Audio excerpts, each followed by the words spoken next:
我不会是穿越了吧？这是穿不穿越我不知道，不过你马上就要倒霉了。倒霉？太子殿下，你放开我！救命！莫非是古人跳？看来自己真是穿越了呀。好消息是，我穿越到了一个太子的身上。坏消息是，这原主太子有点废，文不成武不就。要不是因为大萧朝太子立长不立贤，太子之位压根不会落到原主这个废物身上。原主母后在生他的时候难产死了，若不是镇国王九王爷一直护着，他怕是早就被废了。因此坊间传闻他的母后进宫前和九王爷有着一段情，不光是众皇子们觊觎他这个太子之位，就连皇帝几次都想废了他。这简直是天崩开局啊！若是记忆没错，这个古装美女不仅仅是宰相的独女，还和二皇子有婚约在头。废物，你看什么？已经有人去禀告陛下了，陛下就会过来，看镇国王如何保你。太子行宫在城南，一来一回就要半个时辰。进皇宫找陛下需要通过重重禁卫，又要半个时辰。等父皇过来，少说还要1个时辰的时间。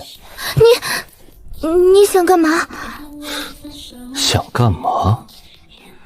你们想让我干嘛我就干嘛呀。本太子就来成人之美。坊间传闻你天生不行，除了看一看你还能做什么？就算让你来，你行吗？行不行的，一会儿你就知道。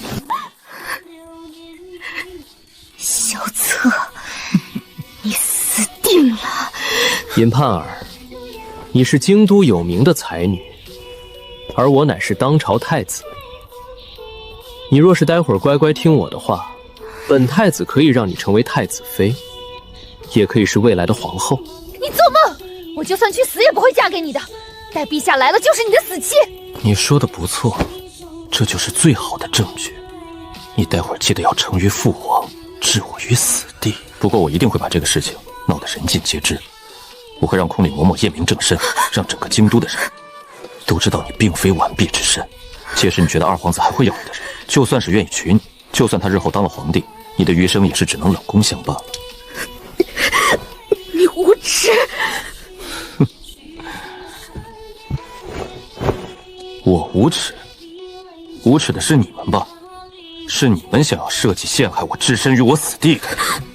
他若非真的把你当成自己的未婚妻，又怎么会做这些事情？你自己好好想吧。你想让我怎么做？小策单说。你确定要这么做？父皇，这次有着尹相之女相助，这次看九叔如何能护得了她。杨儿，你就不怕尹盼儿出事吗？要知道，尹盼儿可是尹相最为宠爱的独女。父皇，你有所不知，这计策虽然是儿臣所出，但还是由锦亮亲自劝说的尹盼儿，以死相逼，才让尹盼儿同意演这一出戏。儿臣本意就想让萧策那个废物来真的，若是来了真的才叫好。这样父皇不仅可以顺理成章地废了萧策这个废物，而且儿臣以后身为太子，也不可能娶这种不洁之女为正妻，便可光明正大与之退婚。尹惟庸这只老狐狸，他本就是想借着这个婚事，从而来摆布儿臣以及儿臣的母族，壮大自己的势力。可惜了，萧策是一个天烟之人。不过先解决了萧策这个废物，对付尹惟庸老狐狸，儿臣再从长计议吧。杨儿，你不愧是朕看中的孩子，今日只要成了，朕倒要看看镇国王这次如何护着他。你通知镇国王了吗？回禀父皇，这是自然。若不让九叔看见，我们这出戏也就没有意义了。不过父皇，九叔一直把萧策视若己出，他不会要硬保下萧策吧？他敢？朕还是皇帝呢。而且老九也不会这么做，他一身刚正，眼里揉不得沙子。这次看老九再如何包庇。萧策，你简直是混蛋！盼儿她可是我未过门的妻子，你怎能做？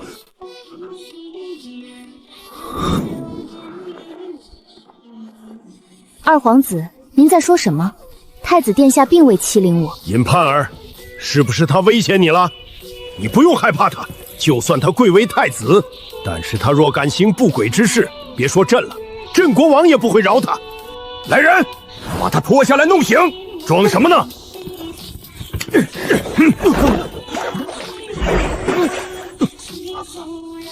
父皇，您怎么来了？小策，你说我们为什么来？尹姑娘，你怎么会在我这边？我都不知道你过来，你说句话为我证明清白啊！我都不知道你何时来的这边。哼，你还想再演戏？刚才尹盼儿的下人听见他在求救，说你在欺负尹盼儿前才来向我求救。九叔，你要为我做主啊！太子，二皇子说的那些事情，你做了没有？若是没有做，本王定给你一个清白；若是做了，本王也定然不会姑息你。九叔，我冤枉啊！尹姑娘，这到底是怎么回事？你为什么会出现在太子行宫？为何有人说你在呼救？回禀九王爷，刚才宴席间，太子殿下喝多了，二皇子担心太子殿下身体，就让小女子一起随同，别让太子殿下出了意外。小女子这才一直在一层照顾，而太子殿下一直在醉酒酣睡，并未有着任何逾矩之举。尹盼儿，你确定他没轻薄于你吗？无论他做了什么，你都是本皇子的未婚妻，本皇子定当从一而终，不离不弃。但是父皇在这儿呢，你不说实话，就是欺君之罪。二皇子殿下，太子殿下真的没有碰过我一下。皇兄，此事已经很明确了，尹姑娘都这么说了，根本是有人故意构陷太子殿下。九叔，你先不要着急下定论。盼儿这是在乎自己名声啊，去把尹盼儿那个前来求救的下人叫过来。是。你这个小厮，刚才看到什么，听到什么？如实回答。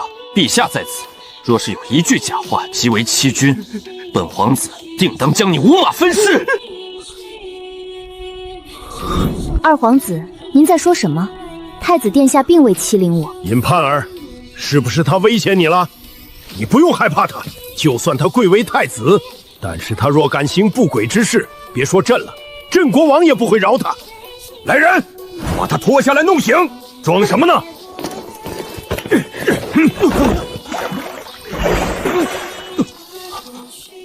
父皇，您怎么来了？小策，你说我们为什么来？尹姑娘，你怎么会在我这边？我都不知道你过来，你说句话为我证明清白啊！我都不知道你何时来的这边。哼，你还想再演戏？刚才尹盼儿的下人听见他在求救。九叔，你要为我做主啊！太子，二皇子说的那些事情，你做了没有？若是没有做，本王定给你一个清白；若是做了，本王也定然不会姑息你。九叔，我冤枉啊！尹姑娘，这到底是怎么回事？你为什么会出现在太子行宫？为何有人说你在呼救？回禀九王爷，刚才宴席间，太子殿下喝多了，二皇子担心太子殿下身体，就让小女子一起随同，别让太子殿下出了意外。小女子这才一直在一层照顾，而太子殿下一直在醉酒酣睡，并未有着任何逾矩之举。尹盼儿，你确定他没轻薄于你吗？无论他做了什么，你都是本皇子的未婚妻，本皇子定当从一而终，不离不弃。但是父皇在这儿呢，你不说实话，就是欺君之罪。二皇子殿下，太子殿下真的没有碰过我一下。皇兄，此事已经很明确了，尹姑娘都这么说了，根本是有人故意构陷太子殿下。九叔，你先不要着急下定论。盼儿这是在乎自己名声啊，去把尹盼儿那个前来求救的下人叫过来。是。你这个小厮，刚才看到什么，听到什么？如实回答。陛下在此，若是有一句假话，即为欺君，本皇子定当将你五马分尸。回禀二皇子殿下，小的刚才听到小姐的求饶声，还有小姐被人撕扯衣服的声音。盼儿，那你的衣服为何和席间不同？是不是这个他逼迫于你这么说的？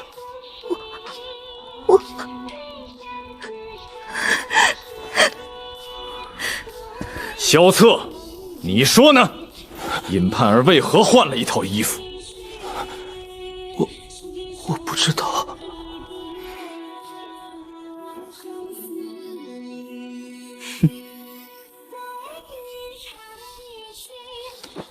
盼儿，这可是你的衣服，这床上的落魂又是怎么一回事呢？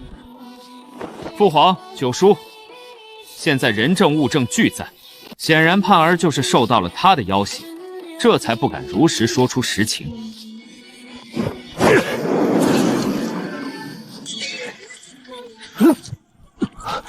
你罪该万死啊！来人，把他押下去，打入死牢！冤枉啊！人证物证俱在，你还有何冤屈？带走！父皇，九叔，我是被冤枉的，我什么都不知道啊！我醉酒后如今才醒来，而且都知道我是一个天阉之人啊！老九，朕知道你一直把他视若己出，若非你的再三包庇，让他目中无人，敢做下这不如的事情。如今铁证如山，你若再帮着他辩驳，可就有包庇之嫌。冠子如杀子啊！明日司法殿之中，朕会请三司一同会审。他也是朕的儿子，朕不会冤枉他，更不会放纵他。杨儿，去把尹姑娘送回去。盼儿，我也没想到，那他竟然还能行男女之事。不过你放心，这次那个废物死定了，你也算是帮我们大萧国铲除了一个祸害。二皇子，我算不算是为了你？是，当然是。那我需要你立下字据，写下今日之事，他日一定会娶我为正妻。盼儿，你说这事八字没一撇。再者说，按你所说留下文书，岂不是授人以柄？若是被人发现，那可是谋逆造反的死罪啊！让京都城里的人看尽了我的笑话，满城风雨。当初你信誓旦旦地跟着我发誓，说你不是天阉之人，结果呢，我不再相信你的嘴了。盼儿，你是为我才失了身子，我定然会好好对你的，不会辜负你的。那就把你如何让我去陷害太子的事情写下来，让我做个保障。这个，我不过是想求一个保障罢了。若有一日你我二人皆面临灭顶之灾，我连自己最珍视的东西都丢了，叫我如何信你的许诺？二皇子若是为难的话，那么我只好为自己考虑了。无论如何，我都不会承认太子轻薄于我。我父亲为太子翻案，只要我不承认，这个案子就实锤不了。你是在威胁我吗？你在我府中这些时日是否完璧之身，宫里的嬷嬷一查便知。萧策必须死。我也实话跟你说了，若非父皇的首肯，你觉得我敢这么做？孰轻孰重，你自己掂量吧。那你就试试。且不说我说父亲会不会同意让宫里嬷嬷来查我，没有我的口供，你觉得郑国王那关你过得去吗？你写还是不写？盼儿，我也没说不愿意，我写。明天好戏就上场了。去把萧策那个畜生给押上来。你可知罪？回禀父皇，儿臣知罪。本以为大皇子会辩驳几句，没成想竟如此乖乖认罪。那你可知自己犯下何罪？父皇，儿臣昨夜酒后失德，欺负了尹相之女，儿臣愿承担一切后果和责罚。太子竟认了尹相之女。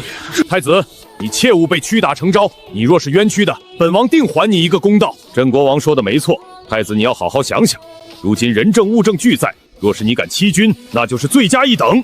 回禀父皇，儿臣确实欺负了尹相之女。好，既然你已经认罪，那么九弟，你最为精通大萧律令，按照大萧律令，太子该当何罪？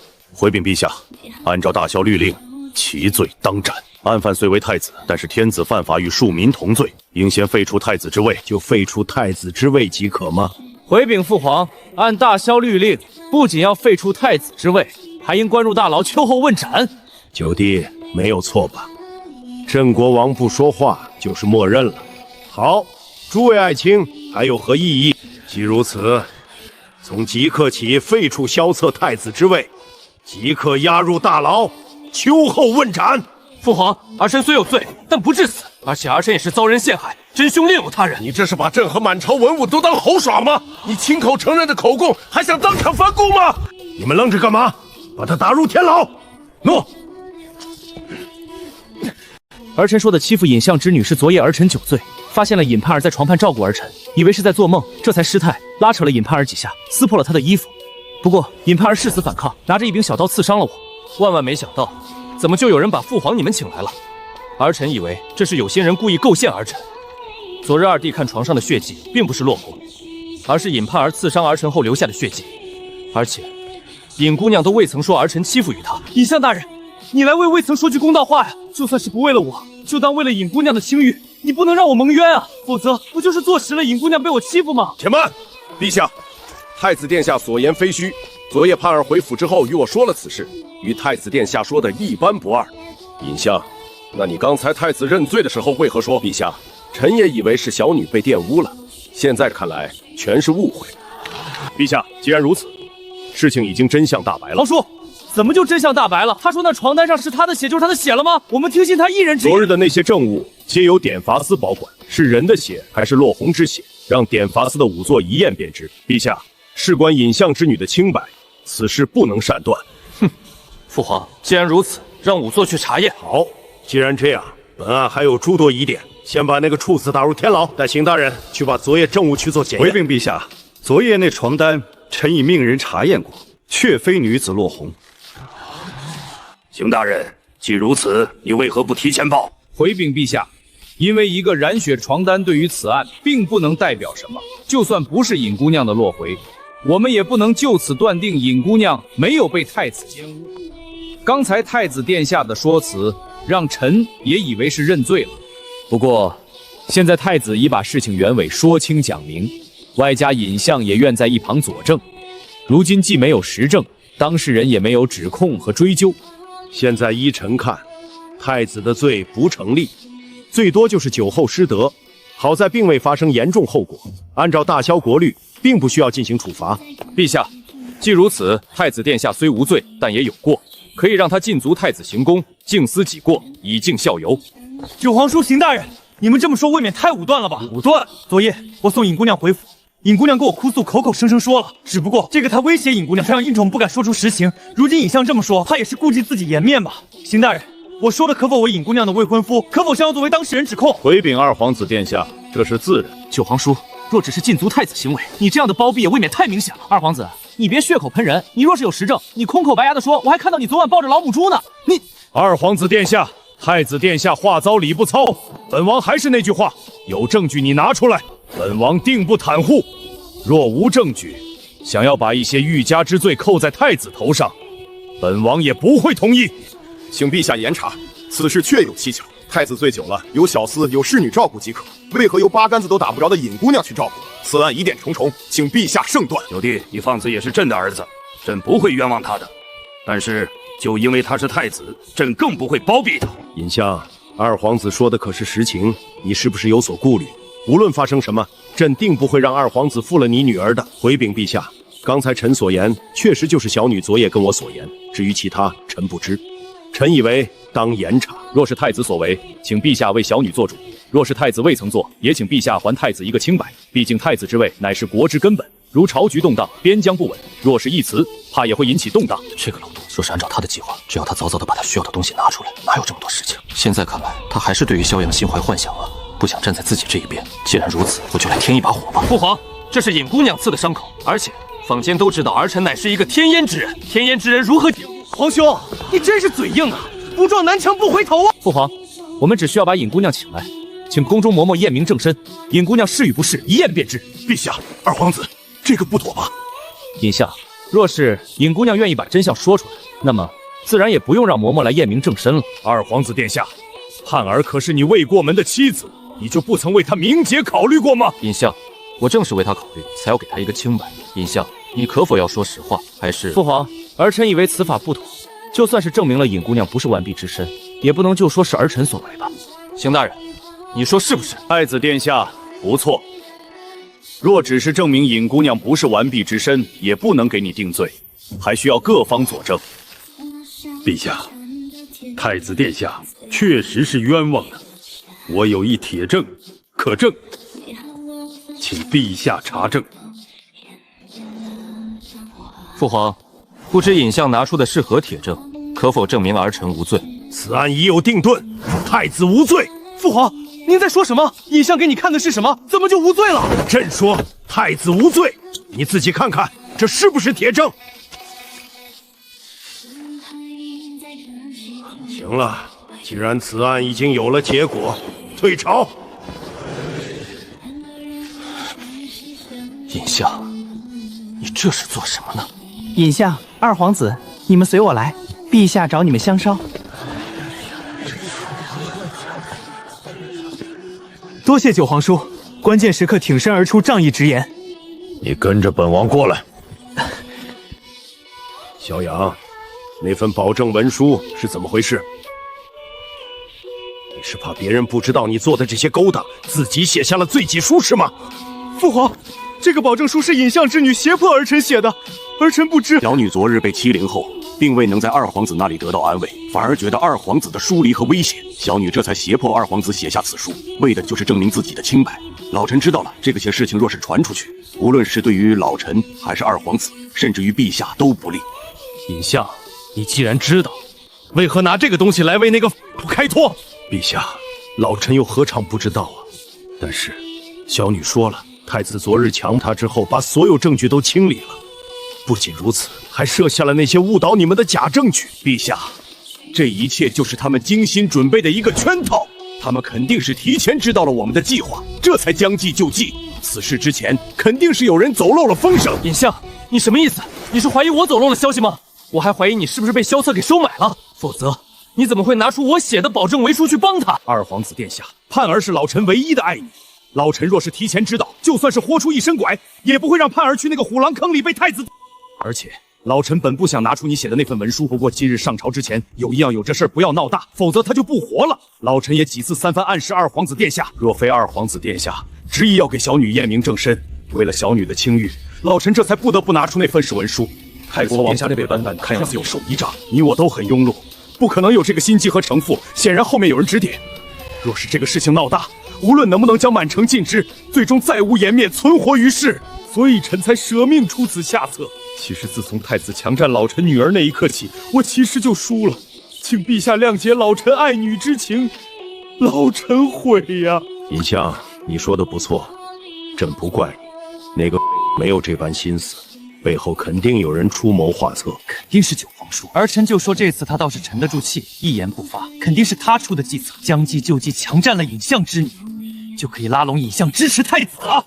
他们做梦！陛下，其实老臣今天之所以这么做，完全是因为想到了一个更好的补救办法，一方面能够让老臣的小女有个善终，另一方面能够彻底解决太子。哦，现在这个局面还有其他办法吗？太子庸碌无能，其实世人皆知。昨日小女跟老臣说，太子确实是爱慕于他，对他神于求爱于他，说日后之后迎娶他，让他成为太子。臣就想着，咱们不如也喜欢将计就计嘛，让小女假意答应，然后嫌弃他没本事没主业，让他去建功立业。如今突厥几次三番侵袭我漠北疆，战事长期，怂恿太子自请戍守漠北之地。这样一来，说是让他的戍守边其实等同流放，就得颠保身死了。就算侥幸活下来，我是漠北荒原突厥袭扰，远在边疆，这一定是突厥所为。尹相，你这个办法好啊，你怎么不早说？尹相，就萧策那个胆小如鼠的敢去吗？焦赐萧策傻，但剩郑王傻吗？就算他们都同意，再者你真的舍得把你的女儿嫁给那个？臣其实后悔的肠子都青了。木已成舟，必定也想亲手报那个付出之仇。而且老臣也有着私心，正所谓父母之爱子，则应为之计深远。二皇子以后定会担大任。小女虽然让二皇子写下这个保证书，不过老臣心里的有数，无言他也让二皇子娶小女了。届时求陛下赏赐一块北封地，也能够让他富足一生了，衣食无忧了，叶州横村到了，不知陛下能否成全？尹相，若是你真的能够成功做到这个事情，就算是让二皇子娶令爱，也无不可。陛下，经过这个事情，就算二皇子心中无芥蒂，小女也无法接受。其实老臣说的那样是他最好的结果，而老臣定当竭尽全力辅佐二皇子。好，尹相，只要令爱能够把太子那个骗去自请戍先漠北，朕定有重赏。陛下，这次臣定不辱使命，那老臣先退下了。好，尹相，不过记住，这次一定小心了，定要万无一失。父皇，因为用这个老狐狸的话能信吗？他说的虽然有些道理，但是若非他帮忙，今天也不能当场放了萧策那个。他会不会被镇亲王给收买了？应该不会。镇悼王拉拢他几次，也没用看不上萧策，不着理气。若是萧策真的自请戍守边疆，那么他说的就是不错。尹盼儿若是真把萧策忽悠到漠北边疆，九皇叔会不会想把他们大卸八块啊？那肯定啊。希望尹维庸不要让朕失望。太子殿下，你这是玩火啊！你凭什么觉得尹章会帮你？他母亲于妃独得圣宠，二皇子如今圣眷正盟，母族在朝中更是势大。你凭什么觉得尹章会放弃那样一个女婿来帮你？因为他女儿已经是我的人了，就这一点，让他不得不站在我这边，他就没得选了。尹盼儿就是尹维庸的七寸，也不知道他这样一个挺精明的人，怎么就下了这一手臭气，拿着自己最疼爱的独女来作呕。还不是因为他们几次陷害你不成，着急了吗？过了今年，按照大萧律，你就要成立太子殿，开始逐步亲政了。他们能不着急吗？不过太子殿下，你还真的是骗过了所有人，就连本王都没看出来，你竟然还有着如此的城府和算计。九叔，这不是全为了自保吗？那你这次为什么决定不装了？九叔，还不是因为看着他们真的急眼了吗？这次连尹相最疼爱的独女都派出来了，这次没成功，下次是什么？难以想象。这些年多亏了九叔的庇护，才让我可以装傻卖呆。如今因为九叔的庇护，让父皇对于九叔颇有猜忌，卸了九叔的兵权，让你在京都之中做一个闲散老王爷。如今我也不小了，不能一直在依附在你的羽翼之下了。你已经帮了我太多太多了，你总不能护我一辈子。我觉得是时候靠我自己了，我不能再害你了。傻孩子，庇护你是我向你母亲的承诺，若是这样，大可不必。本王虽已经被卸了兵权，但是还有余威，本王不点头，没人能够动你。九叔，我自然知道你能护得住我，但我不能心安理得地享受你的庇护。我想了很久了，在朝中我只有你一个依靠。如今四面受敌，父皇视我为眼中钉，众皇子视我为肉中刺。这次他们陷害不成，下次他们定当疯狂陷害，远离朝堂是非，在边疆培育自己的势力，伺机而动。其实朝中不光是二皇子，还有一直隐而不发的四皇子，虎视眈眈的八皇子。他们都对于太子之位觊觎许久，这会儿我若抽身，太子之位空歇出来，他们必定打破头。我何不如在边疆坐收渔利不好吗？你藏得够深的，不仅是骗过了整个大萧国的人，就连本王都被你骗过去了。虽然九叔你庇护，但是你常年在外征战，我想要自保，只好隐忍。不过边疆困苦远没有你想象的简单，为何要选漠北？九叔，其一，我只有去最困苦的地方，他们才会安心。再者，如今突厥频频侵扰漠北边境，漠北百姓苦不堪言，只有在战乱的地方，才有机会建功立业，收拢民心。而且我隐忍10余年，世人皆以为我需要证明一下自己了。好男儿不应该龟缩在朝中和他们内斗，应该去沙场上证明自己的实力。只要有了兵权，我不想当太子，也会有人捧我当。好，你说的不错，好男儿确应该征战沙场，建功立业。他们用阴谋诡计，咱们就用自己能力去告诉天下，谁才是名正言顺的太子。九叔，您支持我。若是那时候的你一个中庸无才之同意，但是今日听你一言，你不愧是柔儿的儿子，本王信你，一定能闯出一番功绩来。不过你也别想得太好，还不一定能去呢。九叔，放心吧，现在若是顺利，尹维庸已经跟着父皇他们说好了呢，他们巴不得我死。我若是自辞太子位，自请戍守边疆，他们高兴都来不及呢。王爷，宰相府来人，说是有孝请太子殿下去项商。知道了，你退下吧。九叔，你看。尹维罕肯定是成功了，要不要本王随你一起去？九叔，接下去您就看我的吧，你护我小，该由我护您老了。你小子自顾都不暇呢，还你来护我？行了，快去吧。不过有任何事情记得来找本王。盼儿，你确定了要听萧策那个的吗？其实现在还有着转圜余地。父亲，你不都按照太子所说的去跟着陛下说了吗？虽然说了，不过要不把你嫁给他是我说了算的。父亲，他明日敢在朝堂之上自辞太子之位，并且自请戍边，我就敢嫁给他。你就不怕他就是一个确确实实的吗？就凭他能够骗过整个大萧的人，就足以证明他就不是一个没用之人。盼儿，那也不用跟着他一起去漠北吧。你在京都，若是他能在边疆建功立业最好，若是战死边疆，你也不会受其影响。宰相大人，太子殿下已经在外等候。盼儿，你要不要回避一下？父亲，不用，请进来吧。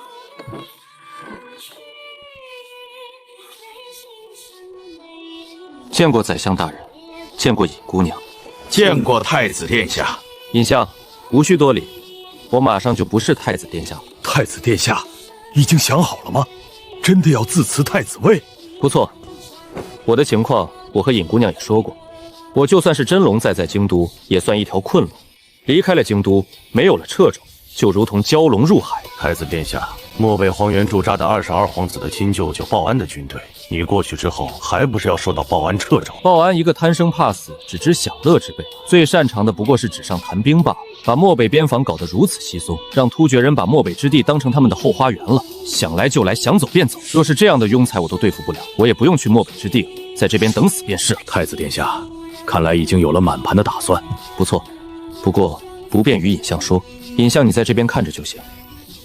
尹姑娘，我昨夜答应于你的，我一一做到了，最多等我3年，3年后待我君临天下，定许你一世繁华。太子殿下，我尹盼儿不是那种只能同甘不能共苦的人，我不会在这边等你。既然我认定你了，就算是前路是刀山火海，我也陪你。尹姑娘，我要去的是漠北边疆。不错，我跟着你去的就是漠北边疆。怎么着？你昨夜跟着我说的那一番话，你的雄心壮志莫不成是吹嘘的？你怕我跟着你，发现你其实也不过是绣花枕头？尹姑娘都不怕，我又有何惧？你愿意跟着，我定会护你无恙。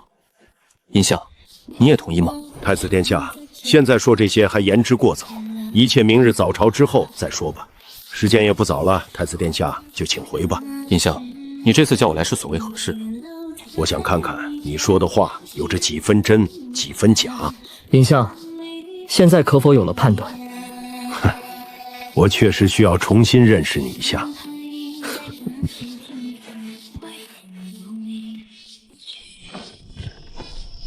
吾皇万岁万岁万万岁！诸卿平身。诸爱卿有本可奏。禀陛下，礼宾司前来禀告，说是漠北边疆来报，突厥的首领已经在集结了2万多的骑兵。看着他们此举，并不像是来打秋风的，更像是突厥要大举来进攻。鲍将军富贵300险中求，我正准备瞌睡，就有人递来枕头。诸位爱卿怎么看？臣附议。漠北4郡已经有着4万的守军，他们就算是2万骑兵，我们兵力也占优。只要鲍将军拒守不出，他们突厥人也没有办法。一旦入冬，突厥人的粮草跟不上，应该自己围剿白莲教的人。臣附议。既然这样，那就去告诉鲍将军，让他据守漠北，待清理了白莲教之后再去支援。陛下不可，漠北之地乃是我大萧的屏障，此次他们集结2万骑兵，肯定不是来打秋风这么简单的。漠北之地有着4万守兵不假，但是漠北之地广袤无垠，个个守城不到3000，而皆为步兵。整个漠北地区只有3000骑兵。镇国王说的确实不错，国内白莲教之患确实要紧，不过突厥之患同样也如鲠在后，不知有哪位将军愿意带兵前往支援。怎么着？难不成除了镇国王之外，就无人愿意前去支援了吗？回禀父皇，儿臣愿意带兵前往支援。太子，你要带兵去支援，你可知要去何处？那可是真刀真枪的战场，你可想好了？父皇，儿臣想好了。儿臣知道，如今突厥集结大军要攻击我大萧国土，此时若是由我去带兵支援，一定能够鼓舞士气，也会让边将士们感受到父亲对于他们的关心。陛下，臣弟以为不妥。太子乃是国恩戚，漠北之地又是凶险万分，万一太子有着3长2短，恐伤国之根基。九皇叔，你此言不妥，你这是在看不起太子吗？太子说的不错，若是由他去前线支援，将士们定会大受鼓舞。还是说，九皇叔你觉得太子殿下太过于庸碌，让突厥人看到了之后丢了我大萧国威？二皇子殿下，镇国王的忧虑并不妥。太子乃是国之储君，国之根基，战场瞬息万变，若是太子有着一些意外，朝堂必定震荡，所以还是请太子殿下三思。父皇，不知你是否有此顾虑？尹相说的不错，你虽然天资愚笨，性格懦弱，但是你终究是太子。你若是死于突厥人之手，那么对于我们将士非但没有鼓舞，还会是一个天大的打击。所以，太子，你的心意朕领了。父皇，其实这些年来，儿臣深感自己愚笨，不堪太子重任，儿臣愿自辞太子之位。儿臣想着做一些力所能及之事，也想去历练一番。为表儿臣决心，儿臣斗胆请父皇封儿臣为漠北王，领漠北4郡。若父皇答应，儿臣愿在此起誓，定不让突厥兵马踏足漠北一步。若不把突厥打得俯首称臣，儿臣此生誓不归朝。太子殿下三思，你有所不知，突厥之患已是存在了数百年，积患已久，并不是依靠某个人就能够解决的。镇天王此话不妥，我觉得太子有此红马可以鼓励。而且值此之极，若是陛下能够将自己嫡长子派去漠北边疆封王封地，就恰恰证明了陛下对于突厥抗击的决心。九皇叔，尹相说的没错，说不定让太子殿下过去，突厥人知道了我大萧抗击突厥之决心，说不定就能吓跑他们。儿臣附议，儿臣也附议。太子殿下，你此番举动真的让朕刮目相看。不过，你想好了吗？儿臣经过深思熟虑，请父皇成全。既然如此，你也不必自辞太子。九皇叔，其实这些年来我也早生此意了。太子之位乃是国之根基，我自知不是帝王之才。如今突厥侵犯我国疆土，儿臣这些年给父皇添了不少麻烦，如今我也想为父皇分忧一二。如今漠北贫瘠，儿臣认为抗突厥更应该治理漠北之地，只有让漠北之地富饶起来，才能够自给自足对抗突厥。所以，儿臣斗胆请父皇给儿臣封王封地。儿臣必将余生之心血泼洒在漠北广袤的荒漠之上。至于太子之位，还请父亲择贤者居之，万望陛下成全。请陛下成全太子一片赤诚之心。好，既然太子自辞太子位，那么就先免除太子之位，封漠北王，领漠北4郡。他日你若是能让突厥俯首称臣，朕定复你太子之位。拿着一个要命的头衔换了一个有着实权的漠北王，血赚好吗？谢陛下。儿臣还有着一个不情之请。说，根据儿臣所知，二弟和尹姑娘之间并未立下婚约，只是闲聊间说起的婚约，并不能作数。前天因为儿臣导致尹姑娘的清誉受损，儿臣也不愿意二弟和尹姑娘之间生出嫌隙。而且儿臣其实早就对于尹姑娘倾慕已久，儿臣斗胆求父皇赐婚，让儿臣迎娶尹盼儿。老臣一切听陛下的。父皇，既然皇兄喜欢，儿臣定当成人之美。好，那朕也依了你，朕将尹盼儿赐婚于你，封为漠北王妃。谢父皇。儿臣心系漠北边疆安危，不知道王想要出多少兵马和粮草前去支援。朕会拨3000雄兵，助你前去支援漠北。父皇，3000人怕是不够。皇兄，如今中原以白莲教为首的暴民四出，能够拨给你3000精锐已经是不易了。而且父皇不是封你王了吗？你刚才还不是吹嘘着要建设漠北荒原吗？啥都给你了，还要你去干啥？不错，萧策，朕不是命你为漠北王吗？你去漠北之后，朕给你组军10万之权，让你在边疆建军10万抗击突厥。皇帝，你可是真能吹啊！组建10万没粮，能命去组啊！荒原百姓满打满算还没满10万呢。父皇，漠北4郡地广人稀，百姓都不足10万人，让儿臣何以去征兵10万？你自己说的要发展漠北吗？那个地方最繁荣的时候，也有上百万的民众，你治理好了，百姓们不就来了吗？若是父皇都给你解决了难处，还怎么显出你的功劳啊？萧策，朕知道有困难，如今大萧国也是内忧外患，你既然是主动提出为朕分忧，朕也会尽可能帮你，再赏赐你黄金10万两、白银100万两、粮草50万担，这些足够你去漠北去发展军队抗击突厥了。萧定邦转性了，怎么突然这么大方？父皇，您说错了吧？您确定要赏赐这些东西吗？边疆困苦，朕能做的只有这些了。萧策，你还满意？谢父皇，父皇万岁，万岁万万岁！当然，朕给你的这些钱之中，还需要你去犒赏报安的戍边将士。遵命。萧策，那你何时启程？回禀父皇，儿臣想的是尽快，明日就启程。好，那朕就去命人给你准备兵马钱粮。这个狗皇帝来真的。陛下今天在大殿之上如此反常，你要小心。他敢给，我就敢收，钱还怕多了不成？你还是小心为上。太子殿下，此去漠北荒原，本王也没什么好送你的，就把中书还有大雷送给你。中书你认识，是我最信任的人。你去漠北封地救国，肯定有着许多杂事要去做。中书是一把好手，也绝对信得过。大雷是我秘密训练死士队伍的队长，他们这支小队一共12人，你直接像信任我就行了，信任他。谢九叔，你对我太好了。不过我去漠北之地，中书能行吗？太子殿下，你的身体能行，老夫的身体自然是没问题。中书，你就不怕苦吗？老夫一辈子什么苦都吃过，所以不怕吃苦。太子殿下，你是老王爷最为珍视之人，老夫定当好好辅佐你，帮你照顾好你的府宅后勤。那就以后仰仗中书了。放心吧，我给你的都是我的宝贝。九叔，这个我自然是知道，就是这些人你都是保命的吧？你给我了，自己岂不是？嗨，我在京都养老，用不着这些，我还有东西给你呢。里面是我积攒了一辈子的银钱，一共100万两白银。九叔，这个万万不可收，而且父王不是答应给我10万两黄金，还有100万白银呢，还有粮草，我短期内不缺钱，到时候缺钱我再去赚。你还真的天真，你莫不成真的以为陛下会给你这么多钱粮吗？君无戏言，当着文武百官的面，他说的话还能耍赖不成？没有这么简单，明日你就知道了。拿着吧，和本王还有着什么客气的？你现在去封地个救国，漠北本就是贫瘠之地，没有钱你寸步难行。好在陛下给你建军之权，给你的这些钱也足够你组建一个保护你自己的队伍。行了，本王都已经是嘱咐过中书了，到时候他会辅助你的。九叔，多谢。行了，带着他们回去吧。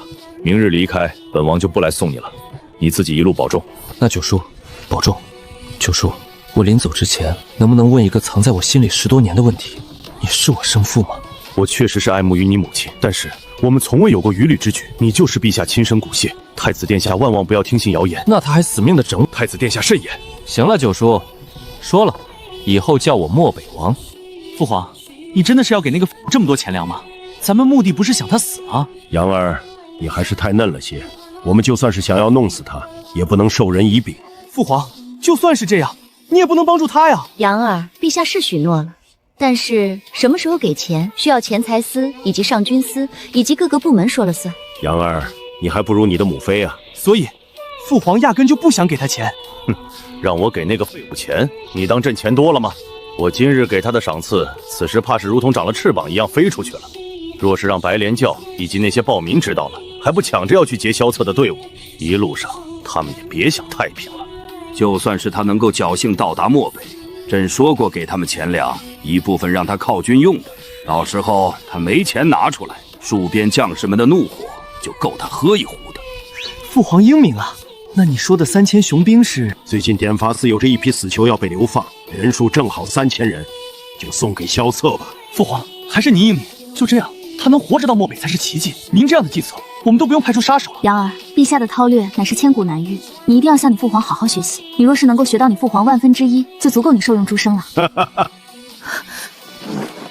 盼儿，你要去干嘛？自然是去跟着太子。不对，漠北王殿下说一下，让他早做准备。若是连这些事情都解决不了，为父又怎么能够放心将你交予他呢？若是明日他不能妥善应对，为父也不会同意你跟着他去的。他身边可是有3000多死囚，若是他镇不住那些死囚，你都会有危险。父亲，那你们注定要失望。而且，你不是让聂冰姐姐随着我一同前往吗？聂冰身手虽然好，但是双拳难敌4手。萧策他选的是一条9死1生的道路。父亲，我觉得就凭着他这个胆色，就足以证明他的实力。女儿觉得他是潜龙出渊，蓬荜9天。你们先将就将就，睡一晚。周叔，你和京都的富户权贵关系如何？都有交情，不知道王爷有何吩咐？你明日去宴请他们来，就说太子宴请，拍卖太子府。太子殿下，这不妥吧？我想来想去，皇帝巴不得我死，那些钱粮怕是到不了我手里。若是他明天足数把钱粮给我，那就不用卖了；若是他克扣钱粮，那么咱们就卖宅子。名义我也给你想好了，咱们就说我挥泪甩卖太子府，所得银两抗击突厥，抵御外辱。陛下就算知道，也说不出什么。好的，王爷，我待会就去办。你再去规整规整，还能有啥可卖的？到时候一并卖了。王爷，你这是要做什么？按照上面写的，都给买回来，特别是打勾的那些，能买多少买多少。不知王爷要这些东西做什么？自然是赚钱啊。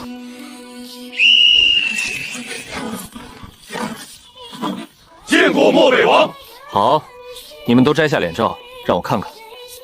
以后我还要仰仗你们呢。都自我介绍一下吧，咱们互相都认识认识。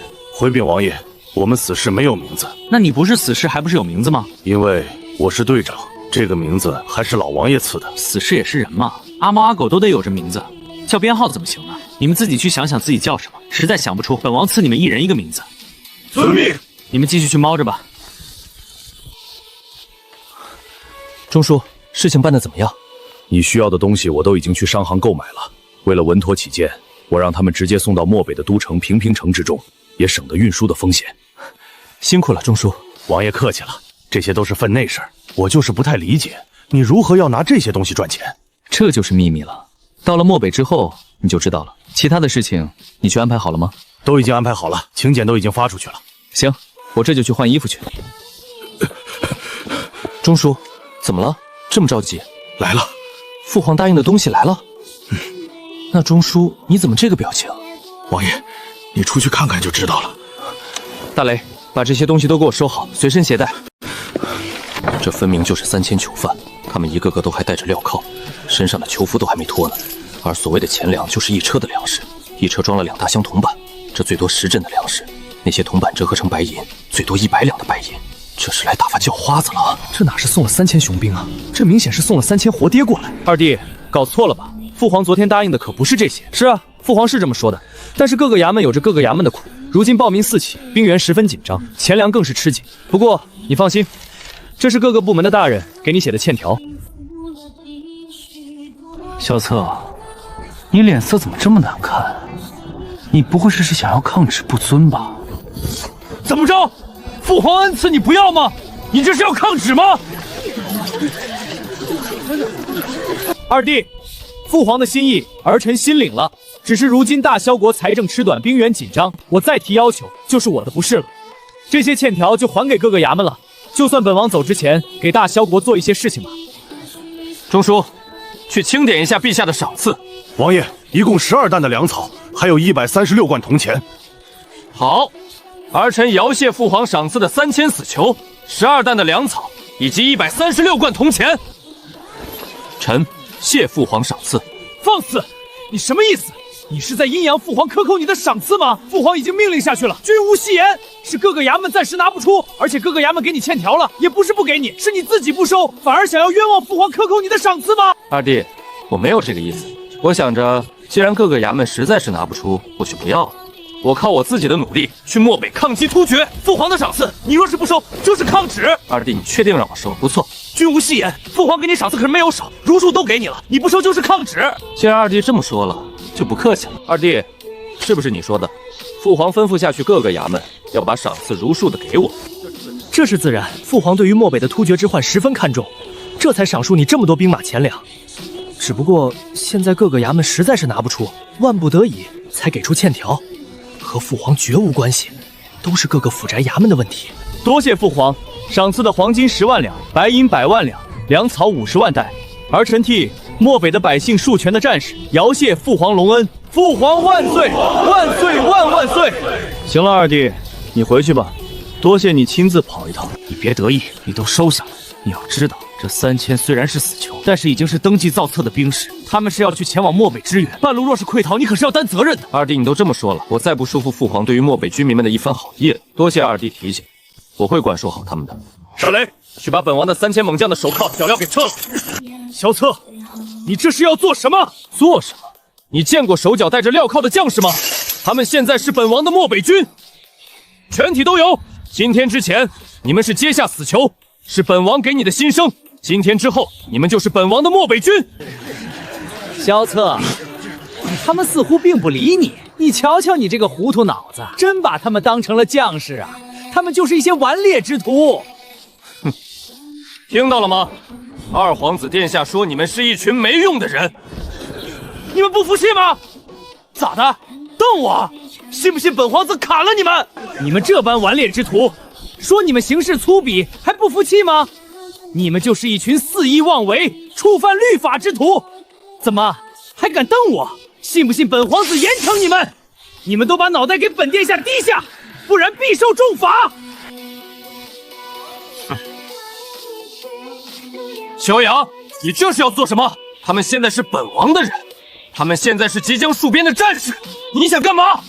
干嘛？你没看见这在瞪本皇子吗？他们是什么东西？也配？诸位战士们，陛下把你们赐予本王，你们就是本王的人。有人说你们是没用的人，你们服不服？不服！不服！不服！你们是父皇安排即将去守卫边疆的勇士，有人这么侮辱你们，你们说能不能放过他？小策，你想干嘛？想干嘛？我这个人最为护犊子，你骂我可以，但是不能骂我手下的战士。他们之前是死囚，但是父皇命令把他们交给我的时候，他们就是获得了新生，他们就是随时都会为国抛头颅洒热血的战士。二皇子殿下辱骂即将戍边的军士，你是在说当今圣上派了一群人去支援漠北，抗击突厥吗？你放屁，我没有这个意思。那你是什么意思？二皇子，你口无遮拦，也就是父皇不在，父皇就是再也得罚你100个嘴巴子。我是你的兄长，也是父皇亲封的漠北王，就代替父皇为我们即将出征的战士们出一口气。萧策，你敢打我？你动我一下试试！诸位将士们，你们说他该不该打？看到没有？不是本王要打你，是大萧军民们都要打你。你不只是辱骂将士，还敢辱骂我！于私，我是你皇兄；于公，我是即将戍守漠北、抗击突厥的漠北王。你刚才骂我的战士，你又骂我是？你是在说父皇派了一个没用的王爷，带着一群没用的人去支援漠北、抗击突厥吗？大雷，按住他！今天，本王就要代替父皇好好管教这个口无遮掩的家伙。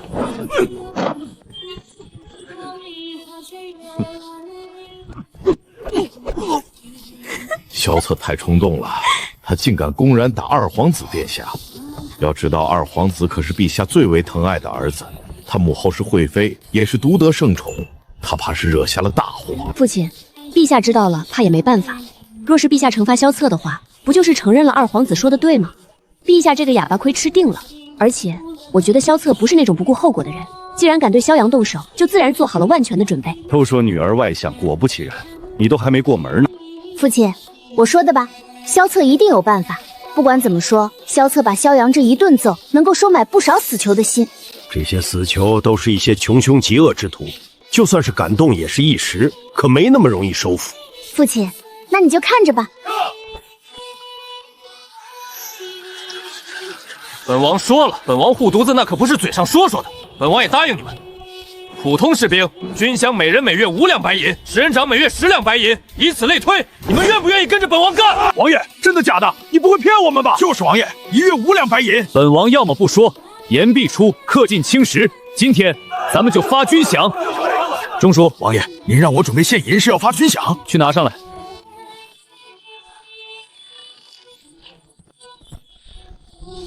你们想不想干？想干的来领钱。好，你们也别先着急，既然是重赏，自然是有着重罚。父皇让本王建立的是一支敢打仗、能打仗、打胜仗的王牌之师，所以不管你们之前是人是鬼，接下来的军纪你们都竖起耳朵听好了，一共就3条。第一，所有行动听从指挥，若有不服从指挥者，斩。第二，不扰民，不拿百姓们的一针一线，若有违者。第三，临阵怯战退缩者，斩。全队退缩斩队长，队长殉职斩全队。总结一点，那就是服从，对于本王的绝对服从。能做到的左侧排队来做抗击突厥、戍守边疆的战士，做不到的站在右边。本王会带着你们去漠北，按照你们的罪名秋后问斩。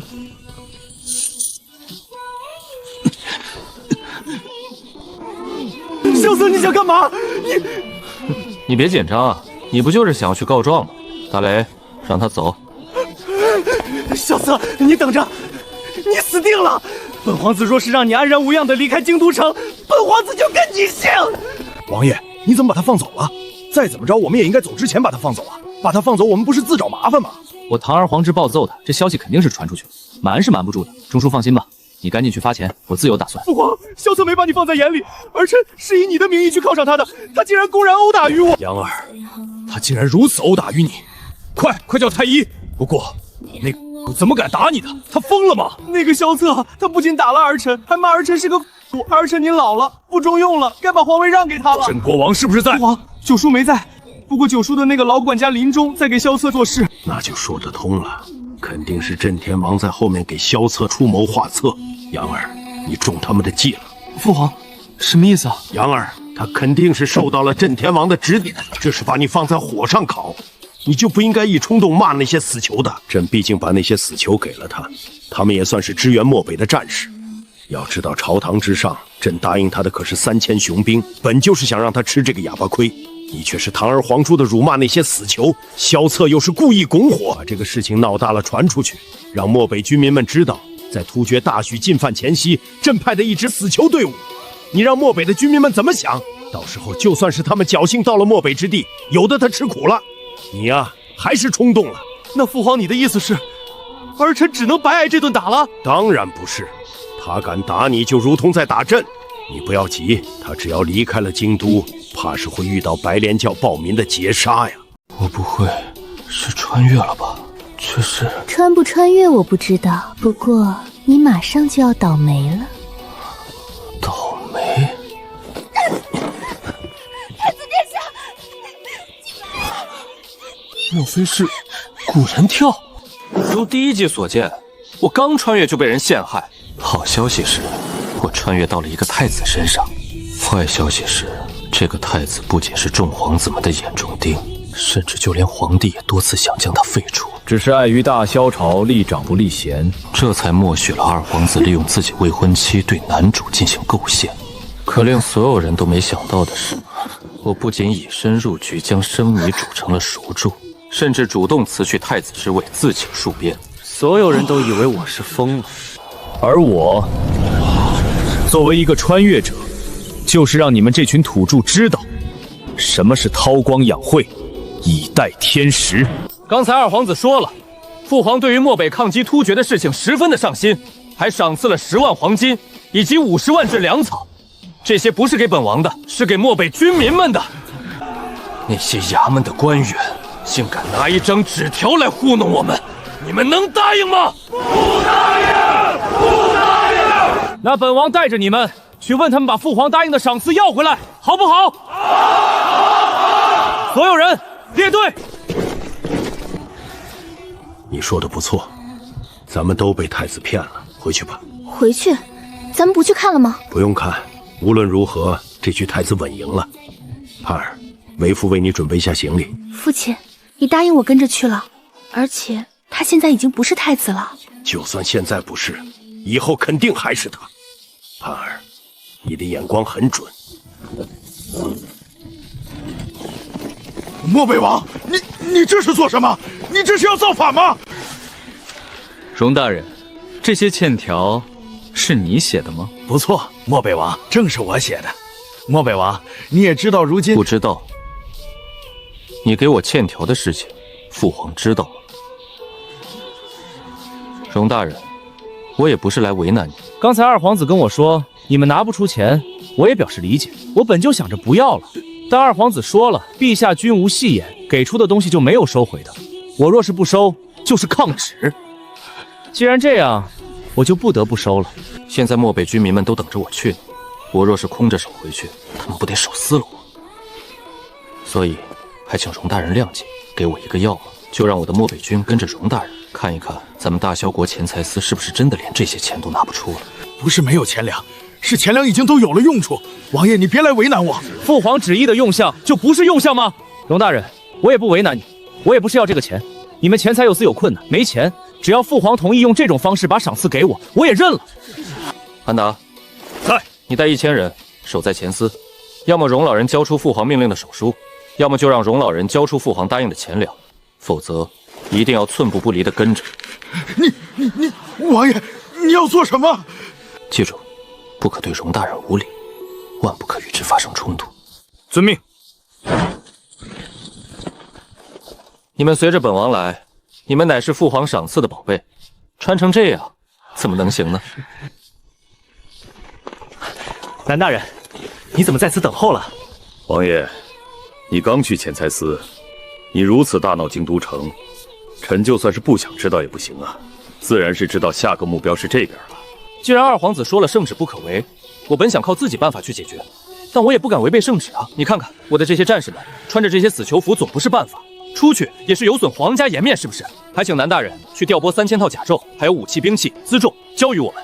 跟钱财司一样，若是父皇同意欠条，只要有着父皇手书，我也定当不会为难南大人的。王爷，我也体谅你，不知道可否借一步说话？这是自然。王爷，你这样是不是在玩火啊？你应该知道，这其实就是陛下的意思。南大人，我又何尝不知？但是若是我不闹这一出，我去了漠北之后，漠北那些人来问我讨要，你说我拿着你们的欠条能不能平复他们？若是有着父皇手书，那就是我的保命符啊！王爷，你就不怕这么做，陛下一怒之下？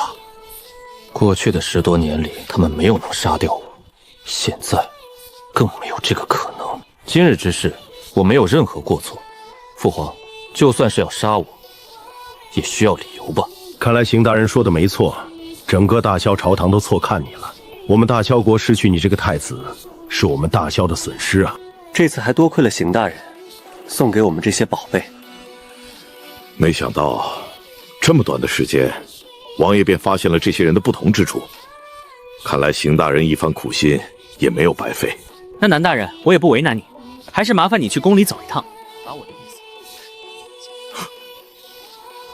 王爷，你真乃神人，这样一来定能两全。南大人过誉了，就是劳烦南大人了。职责所在。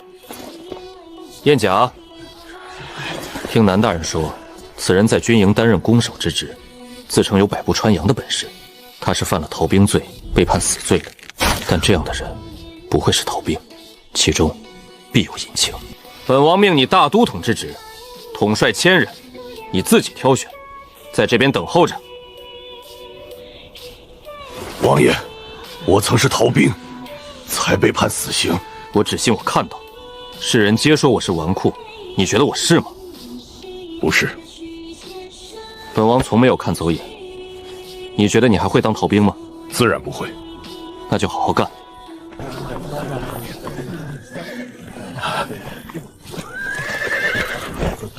王爷，一切还顺利吗？当然一切顺利。你这边京都的各家权贵都到了吗？到了我们就开始。王爷，你是真想卖啊？不卖，留着干嘛？本王要么不回来，但凡回来，本王就要住皇宫了。陛下，漠北王疯了，他带着3000死囚已经把钱财司给围住了，这是要造反啊！他怎么敢？先打了杨儿，现在竟然敢公然带兵去堵朝廷衙门了。朕还在皇宫，他就敢如此嚣张跋扈、为非作歹。是啊，父皇，萧策是不是疯了？去把黑墨甲卫全部给朕叫来，随朕去看看他到底想干嘛。南大人，你急急忙忙的，是不是你们军司也被围了？回禀陛下，漠北王拿着欠条来问臣要3000猛将的武器甲胄，还有钱粮。他是公开和朕叫板吗？那么朕亲自去看看。陛下，臣以为陛下您去不妥。您难道没听说吗？这个事情其实和漠北王并无太大关系。什么意思？南大人，你这是什么意思？难不成这还成了陛下的错了不成？容大人，你没有如实跟着陛下说吧？这事情若不是二皇子殿下从中阻拦，也不至于此。父皇，不如咱们就以反叛罪把他抓起来。陛下不可，此事已被漠北王弄得满城尽知，若是贸然将他抓起，消息传到漠北，突厥大战在即，恐动摇军心。那南大人依你看如何处置？其实漠北王也并非要陛下的赏赐，而是要陛下的一个护身符。所以臣以为可以先把3000死囚们的兵器钱粮给补上，而后再给出一部分犒军的钱粮。至于给漠北王个人的赏赐，漠北王自己都说了可以体谅。你觉得他会同意吗？那你觉得给多少钱粮合适？若是相信臣，臣定会让漠北王满意。漠北4郡一共4万守军，按照上军司犒军规矩，一般都是每人5两到10两不等。行，容大人，你就跟着南大人去，把朕的旨意给萧策传达吧。臣领旨。父皇，真的是把这么多钱粮给他呀？还不是因为你逞口舌之快。不过朕也自有打算，让他空着手走，他反而安全。若是给他这么些钱粮，势必会拖慢他的行军速度，而且等同于一只肥羊羊招摇过市。那些暴民能不抢他的吗？南大人说的对，我们给的那部分是犒赏3军的。若是萧策带着这些钱粮被抢了之后，戍边将士们这么能放过他为？到时候九叔，南大人应该是带着好消息来了。那我就不去了，避嫌。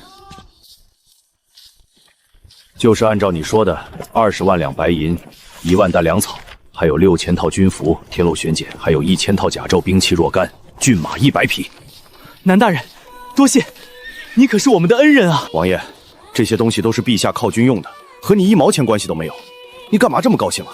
你还要负责和运送的风险。如今中原可不太平，你带着这些钱粮从京都前往漠北之地，无异于是行走的肥羊，这不是明摆着等人来抢吗？南大人，多谢你关心了，这个我自有打算。那行，你清点一下，还有陛下的这个手书，你收好。南大人，有劳了。他日待本王把漠北稳定下来之后，还请你来做客。好，那我就在这边等着王爷你的好消息。你去问皇帝要这个烫手山芋干嘛？就说蚊子腿再小也是肉。策儿，那是靠军的钱粮，你万不可私吞，那可是死罪。九叔，你就放心吧，我自有打算。您在这边待得憋闷，日后可以来漠北找我。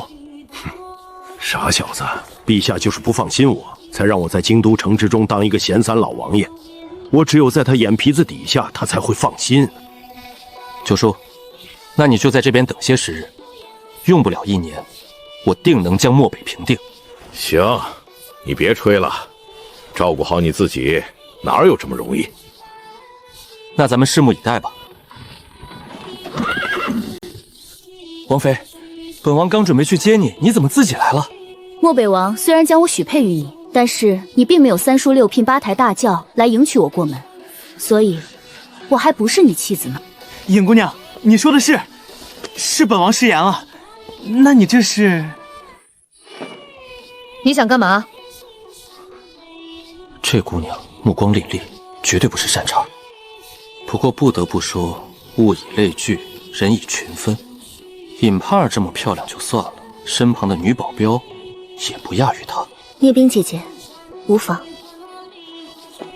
我还有几个问题需要问你，你回答的让我满意，我才会跟着你走。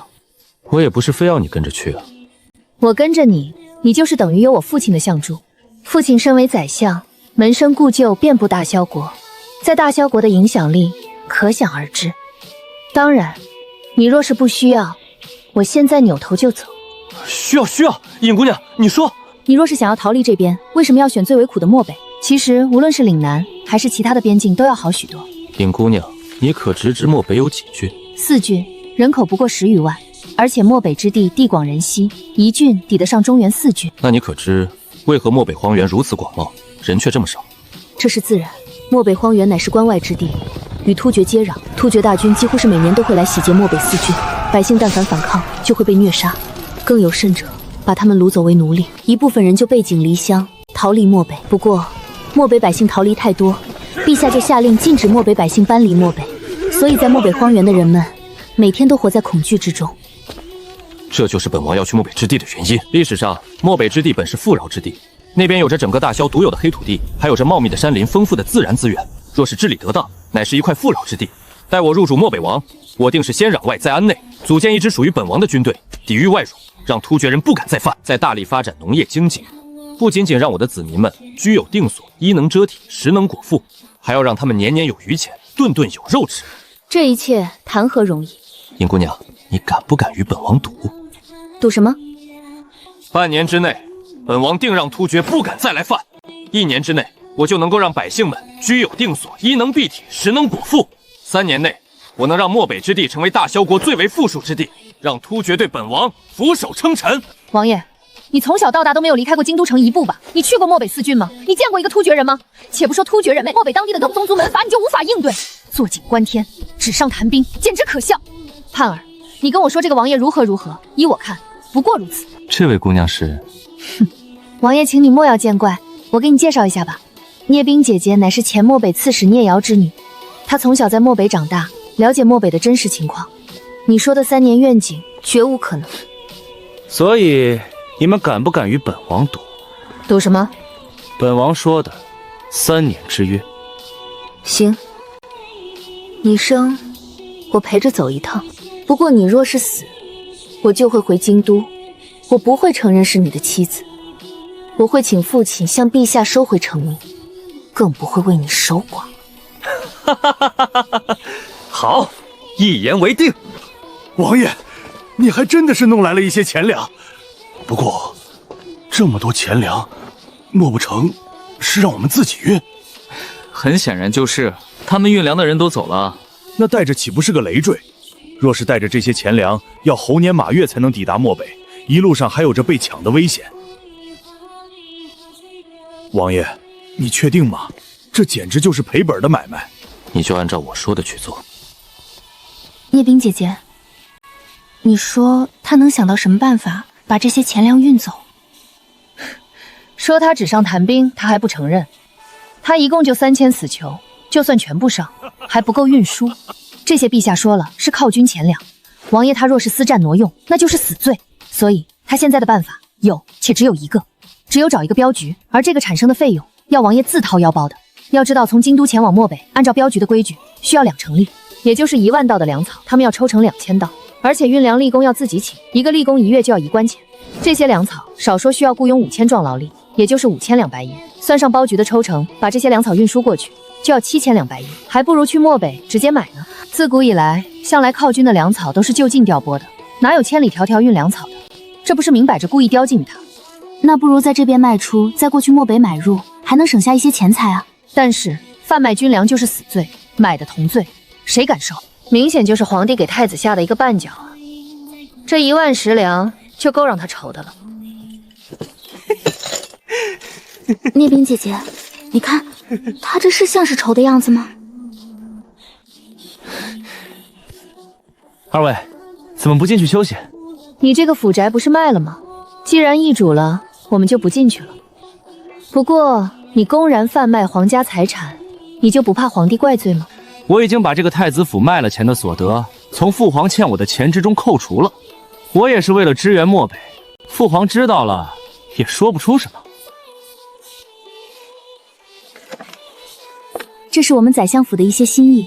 聂姐姐猜测你打算招收力士，一路上3000人钱粮还需要消耗不少，希望能够帮到你吧。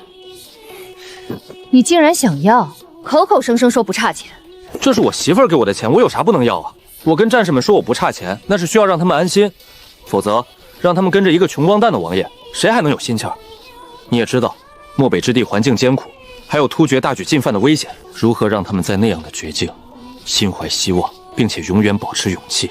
那就必须要让他们感觉，他们王爷能够给他们想要的日子，让他们日子有奔头。要做这一切，并不容易。你要的立功，是不是也想以后编入你的漠北军？媳妇儿，还是你聪明。王爷慎言，我说过我还不是你的夫人呢。想法是好的，但是你有钱吗？按照你答应的，1人每月5两银，5000人就是25000两，算上你的3000人，差不多要4万多白银一个月，这还不算粮草，你到时候拿什么收编他们？媳妇儿，你放心，今日你们给的这20万白银，等到了漠北，我定当10倍、100倍的补偿于你。对了，我们是明日出发，你们是在我这边休息一晚，还是明日一早再过来？你这个屋子今天不腾退吗？多住一晚上也无妨。既然从家里离开了，就不回去了，就在这边暂且住下吧。不过，我不会和你住一间的。尹姑娘，你想什么呢？我可是正人君子，你就算是同意，我也不能同意。若非那天我亲历过，我还差点就信了你这登徒子的话。王爷已经为您备好马了。王爷，马就在那边。王爷，这是您的马。虽然前世我学过骑术，可这时代的马匹竟然没有配备马镫。没马镫，我怎么上马？马镫？马镫为何物？是马镫吗？咱们这边不都是用小厮做马镫用吗？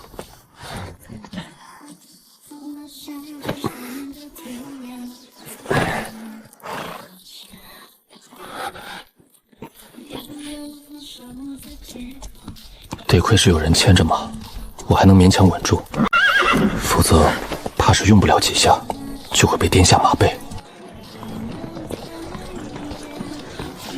这个太子是不是脑袋不好使啊？明明是流放，还真的以为陛下要靠他去对付突厥人。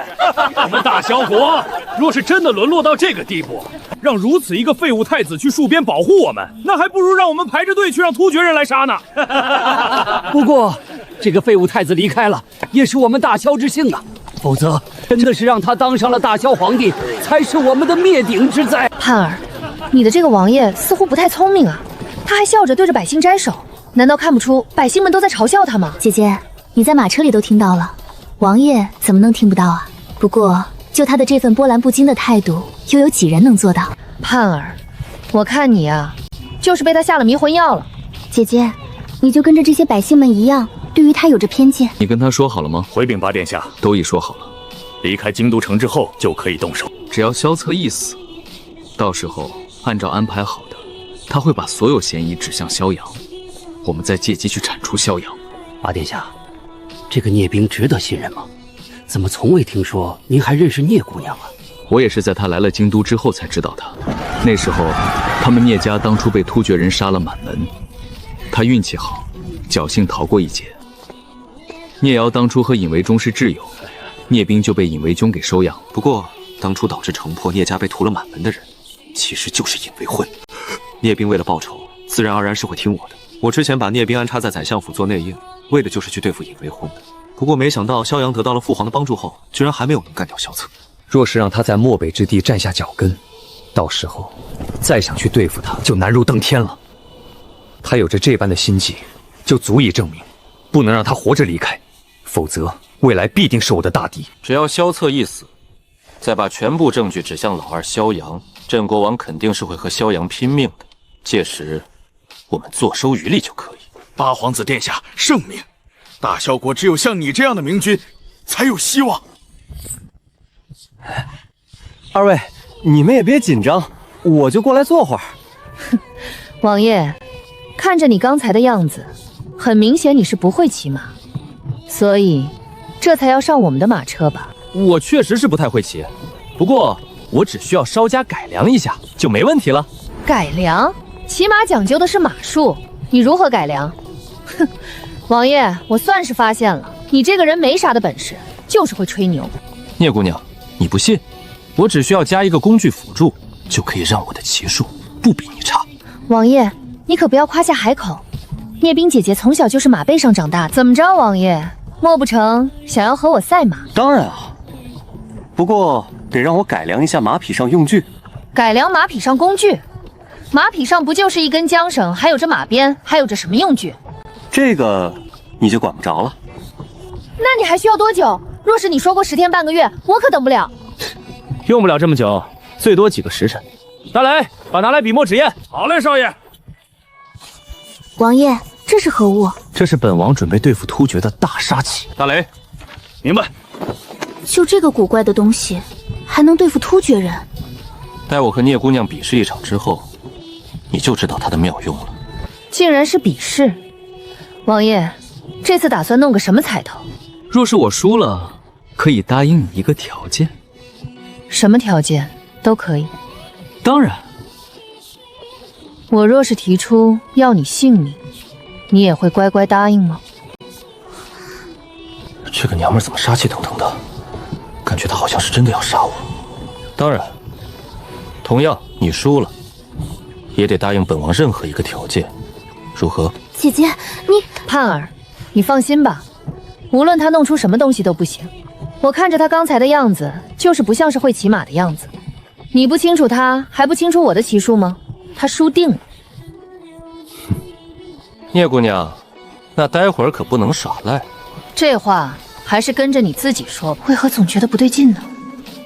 那晚上我以为他根本办法拿着自己怎么样的时候，萧策也露出过这个眼神和笑容。去监督他们，快点做出来。姐姐，你要小心他。他刚才的那个笑容我见过，他欺负我的时候就是有过这个笑容，他肯定是憋着坏呢。盼儿，你放心，就他刚才坐在马匹上都摇摇晃晃，明显是不会骑马。很显然，他是在嘴硬呢。待会儿就让你看看他真实的嘴脸，你就是被他给欺负怕了。待会儿我赢了之后，就让他做一个阉人，为你报仇。王爷，你准备好了吗？还是说已经想好了其他的说辞？我已经准备好了。聂姑娘，我再劝你一句，我真的会骑马，而且我的技术还不错。到时候你输了可别赖账。我说过，输了我答应你一个条件，无论什么条件。若是让你来陪我一晚，你也愿意？你不敢就算了吧，咱们赌约就作废。赌就赌，同样，你若是输了，那我也会提出一个条件，让你成为一个阉人，你可敢？中暑，去备马。是。诸位，这位聂冰姑娘要与本王比试赛马，赢了，她就是本王的。待会儿你们就给本王好好加油致敬。本王若是赢了，今晚酒肉管够。王爷万岁！王爷必胜！聂冰姐姐，要不算了，我总觉得萧策憋着坏呢。盼儿妹妹，你觉得他凭什么赢我？靠嘴吗？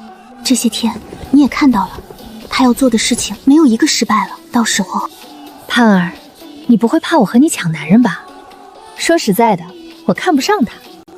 姐姐，你说什么呢？我不是那个意思。盼儿，我和你开玩笑呢，你放心吧。且不说他根本赢不了我，我也不欺负你，我从你队伍之中随便找一匹马。看着这个动作，果然是个练家子。王爷，你说咱们如何比试？还有不到20里，咱们就比谁先到平顺城。没问题，王爷。谁先进入平顺城，谁就赢。你要是输了，倒是想耍赖，我也会强行的来做的。哈哈哈哈哈哈！君子一言，驷马难追。不用你来，本王自阉了自己。这匹马是宝驹，速度极快，爆发力也极强，加上有着马镫，牢牢地将我身体固定在马身上。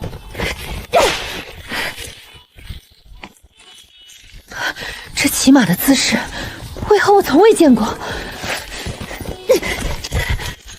我手中鞭子都快抽烂了，但是为何就是追不上？难不成真的会输？既然输定了，不如将计就计。如今这些死士们都被你给远远的甩开了，这会儿无疑是一个最好杀了你的好机会。既然你着急来找死，我就成全你。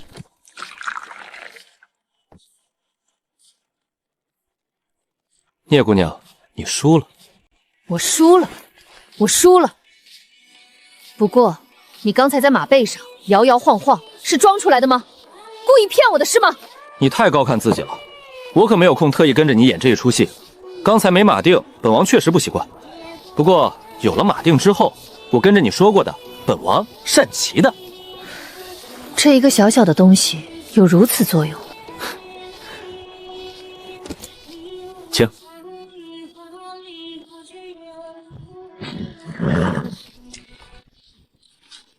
这个小小的东西，竟然对于提升稳定性有着很大的作用。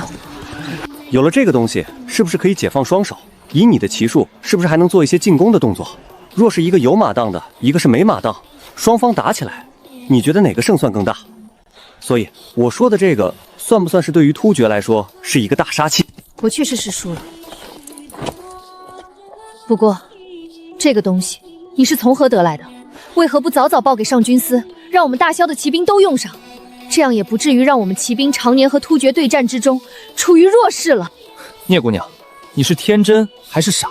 就我在京都受排挤的样子，我若是提出，就算是真的有用，他们有着无数种办法可以让这个马当根本推广不出去，亦或者他们可以把这个办法占为己有。我凭什么把我自己的发明交给他们，给他人做嫁衣？说到底，你还是为了自己一己私利。我又不是圣人，而且你不会真的觉得我们不敌突厥是骑兵的关系吗？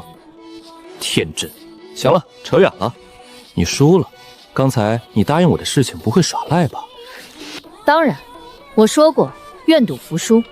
你是要现在还是晚上？既然聂姑娘如此爽快，按照他们行军速度，起码还要2个时辰才能到。我们与其在这边等着他们的时候，不如就现在去吧。听你的。不过说了，仅此一次。聂姑娘果然爽快。不过有一就会有二。就让你再嚣张片刻吧。这位公子和姑娘，您是打尖还是住店啊？先吃个东西，再去住店。聂姑娘，你看如何？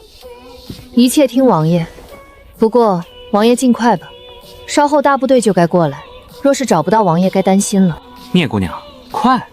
本王可快不了。你放心吧，待会儿命小二去城门口茶摊送个信儿就好。咱们先吃好喝好。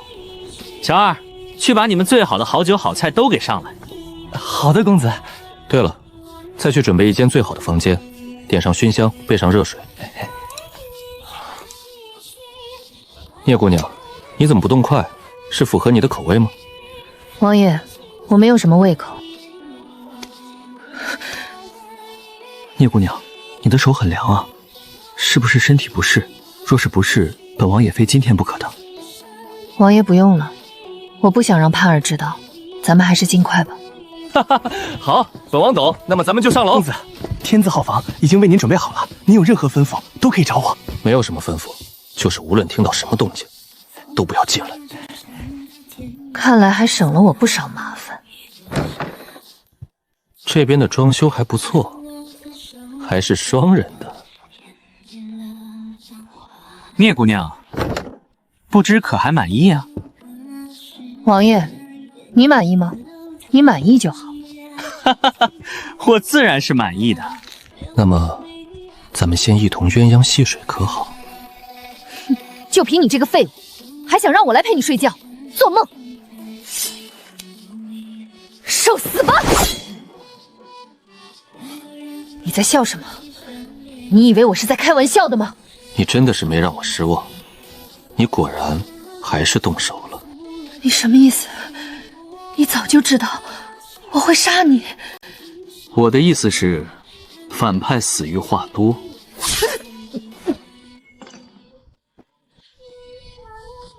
王爷，你没事吧？来的正好。大雷说的不错，你果然天生是一个刺客呀。你想好自己的名字没？回禀王爷，还没有。那你就叫夜猫吧。谢王爷赐名。其他的人呢？回禀王爷，按照你的吩咐，都在四周潜伏着。他什么时候会恢复身体的控制？我只是暂时的封住了穴位，大概半个小时左右就会自动解开。有没有办法让他保持这样的时间久一些？王爷，这个是软骨散，持续最少12个时辰。好东西，去给他安排上。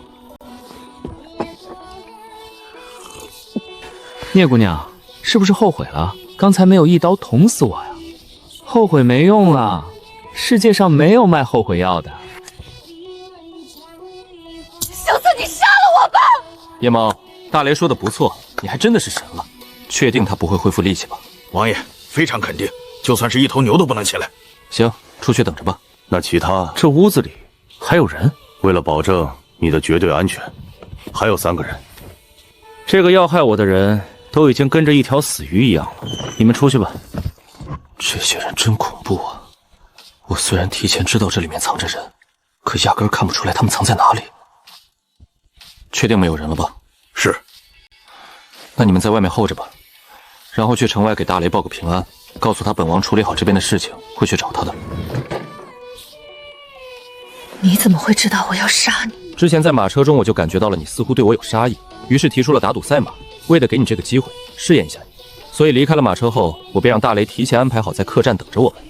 之后听到如此高傲的你竟然直接答应输了陪我牌时，我就知道自己猜对了。既然你都知道了，现在杀了我吧！聂姑娘，你在开什么玩笑？你现在没有资格跟着我谈条件。接下来我问你什么，你答什么，知道吗？你这个废物，我什么都不会说的，我绝不会吐露半个字。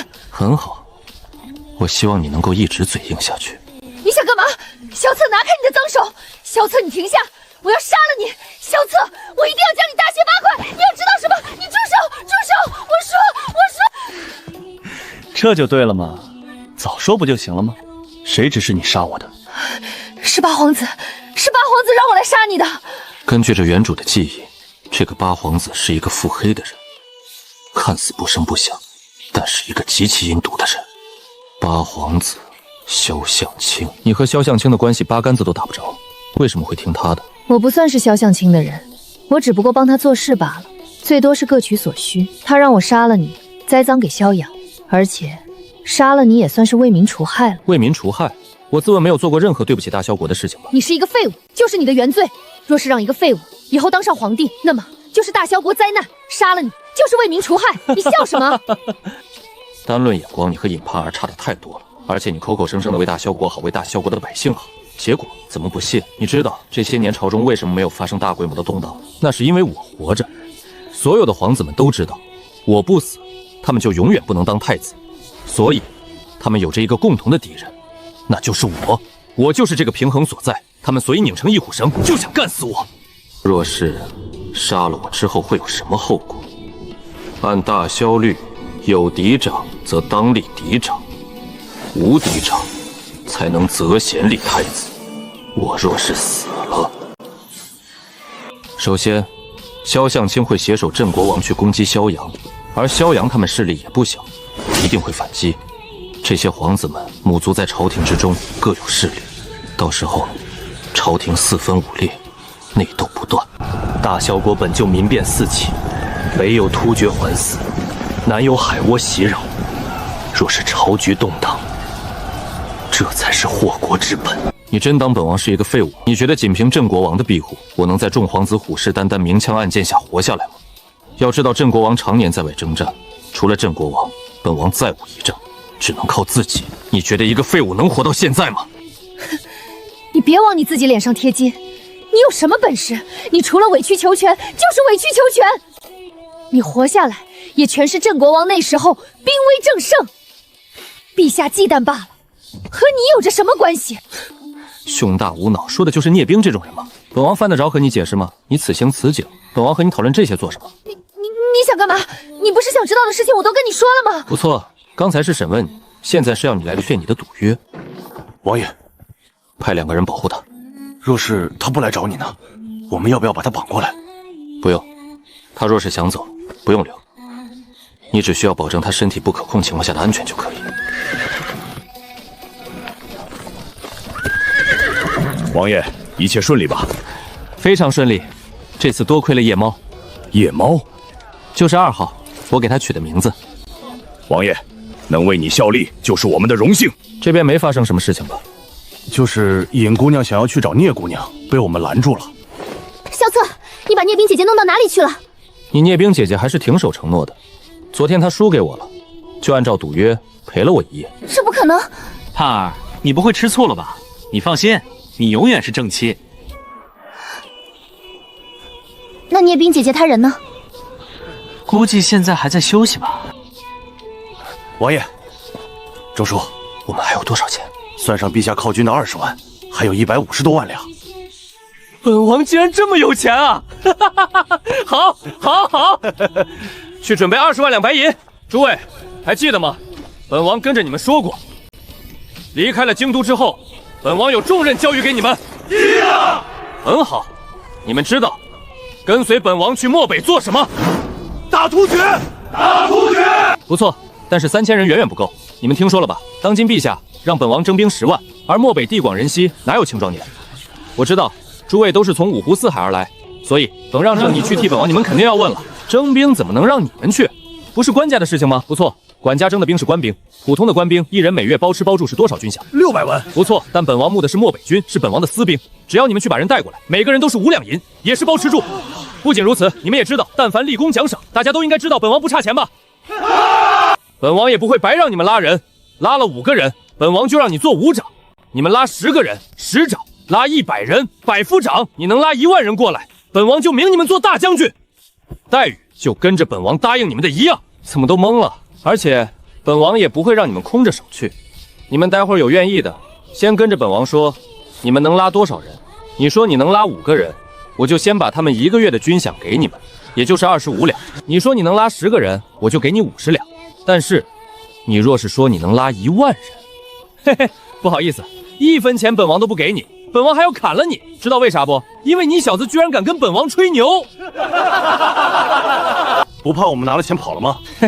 本王还真的不怕。你们若是为了区区几10两银子跑了，说实在的，本王还看不起你们，而且那是你们损失。现在本王漠北军刚建立，条件比较少，所以一旦王把人招满了，想要进入本王的漠北军就没那么简单了。军饷5两只是开始，以后只要干得好，10两、15两都不是问题。本王答应你们，按照你们1年的军饷付抚恤金，只要你们家人答应，本王让他们来漠北，给他们地免税。行了，不废话，有愿意的干的，去那边领钱，然后拿钱给本王去征兵，每个人回去的路费本王都包了，每个人5两的路费。行了，让他们在这边登记，我们继续抓紧时间运粮。你们不准备回去瞧瞧吗？王爷，3000漠北军全走了，你的安全怎么保证？我们还是留下吧。行，你们不回去也好。那些运粮的青年，你们去挑选一些身体素质好的，组建一支骑兵队伍，随后就开始训练。末将遵命。萧策，我要杀了你！王爷，聂冰姐姐到底去哪里了？你说她休息，按理来说也快追上来了，你把她怎么了？王爷，聂冰姐姐若守这3长2短，我不会原谅你的。你放心吧，本王派人保护着她呢，她不会有事的。王爷，他们回来了。聂冰姐姐，这儿呢，这儿呢！你注意帮我挡着点。姐姐，你总算回来了，我还以为你……我没事，咱们进去说。王爷，一切都非常顺利，辛苦了，好好去休息吧。大雷，这些天你们一定要安排好死士们对于我的保护，我不想再在睡梦当中被人拿剑架在脖子上。王爷放心，我会亲自安排轮班暗哨，寸步不离。姐姐，他欺负你了吗？你还好吗？我都担心死你了。姐姐没事，我在。他怎么欺负你的？我帮你讨个说法。盼儿，我对不起你，我被那个他给……钟叔，还顺利吗？非常顺利。就是你买了这么多黑糖还有粗盐有什么用啊？漠北虽然物资缺乏，但是物价要比这边低很多。只听说从漠北拿着东西来京都卖，拿个100斤的粗盐和100斤黑糖过来，再去拿几口大锅、木炭、纱布、麻布，还有去弄点黄泥水。黄泥水？哈，错，快点去吧。再让那些下人都过来，本王就把这个点石成金的本事交给你。这个时代最缺的就是白糖和精盐，用黄泥水脱色法制作白糖，然后再去提炼粗盐，制作出精盐。只要教会了他们，到时候晚上可以去制作，白天的时候再去售卖。别的不说，就这个白糖一出，那些达官显贵们自然是会趋之若鹜。王爷，人都到了，我这边方圆100米内，不要让任何人靠近。是，走，快跟上。你们也跟着去配合大雷。是。钟叔跟我说了，你们都是本王可以绝对信任的人，所以这次本王需要教给你们一个本事，一项点石成金的本事。本王就需要你们绝对保密，只要你们学会之后，你们在场每个人，本王都会发给你们100亿美月的收入。当然，钱也不是白给，你们这辈子只能帮本王做这个工作了。还有需要绝对的保密，一旦这个技术走漏了，你们不仅拿不到钱，我还会要你们全家的小命。所以，你们现在想退出的，还可以做到。来，一起了。王爷，这个黄泥水和糖水放一块，不就是把这些糖都给浪费了吗？还有把木炭怎么放盐水里啊？这不是把盐也给糟蹋了吗？钟叔，你放心，待会儿就让你们看看什么叫做科学。记住一定要多搅拌，以免它糊住底部，火也可以小一些。是。你们弄精盐的，火候可以大一些。现在需要把水分给蒸发了，让洁白的盐精析出。姐姐，我也没想到他竟然如此羞辱你。你若是想要杀了他，我不会阻拦你的，甚至会支持你。盼儿，其实这都怪我，是我小看他了。你几次提醒我，我都不以为然。就算是我想要杀他，恐怕没有那么容易。他身边强者如云，就我知道的就已经有了4、5个死士，那些个死士就一个人，我完全不是他们对手。而且萧策这个人比我想象的要谨慎得多，不仅城府深，还心狠手辣。而且这次他也是让那些死士护送我回来的，这就说明他根本不怕我刺杀他。那姐姐，你准备怎么办？他既然敢让我跟着，那咱们就伺机而动，老虎都有打盹的时候。姐姐，无论你想做什么，我都支持你。你不是挺看好他的吗？我杀了他，姐姐，我顺从他是没有办法的办法，而且我跟着他也要看看他的为人。就算是他确实有些本事，但是品行不端的人，我也绝不会嫁。所以，姐姐，你不用顾忌我，无论何时何地，我一定会和你站在同一战线上。盼儿，你对于我这么好，你就不怕我有一天会伤害你吗？聂冰姐姐，你不会的。小姐，王爷好像在秘密做着什么事情，他们把方圆几百米距离都给清空了，派着专人在看守，我们根本无法靠近查看。姐姐，要不要去看看？他防卫的这么严实，肯定不会让我们过去。聂冰姐姐，现在应该是他怕你才对。你说的对，走。盼儿，那些死囚呢？对了，萧扯让他们去征兵了。征兵？他若是许下重利的话，或许是会有人来的，但是他哪里来的钱？若是付不出钱，就算是征了兵过来，也怕是会哗变吧。好香啊，是什么味道？王妃，王爷有命，任何人不得靠近。你既然也叫我王妃，有着什么事情不能让我知道？王妃请恕罪，王爷有命，要不我派人去禀告一声。韩大，怎么了？出什么事情了吗？王爷，王妃还有聂冰姑娘在外面，想要进来。聂冰也来了，既然来了，就让他们进来吧。王爷，事关重大，让他们来不合适吧？钟叔，你放心吧，那2个娘们儿只是想要我的命，对于这些东西也不会感兴趣。而且以后终归是一家人，信任不是一蹴而就的吗？咱们先真心换真心。盼儿，你看着吧，他肯定不会让我们进去的。姐姐，不一定呢。若是萧策这么容易被我们看透的话，我们俩也不会被他。二位，王爷有请。王爷太神奇了，这就是您说的雪花霜糖吗？是啊，糖竟然是能够像雪一般的白，简直是闻所未闻。没想到一次就成功了。相比于红糖醇厚略带涩味的黑糖，这个白糖口感愈发的清爽甜美，而且甜度还更高。都愣着干嘛？都尝尝。王爷，这些白糖并非凡物，我们怕是不能吃吧？有啥不能吃的？本王命令你们吃。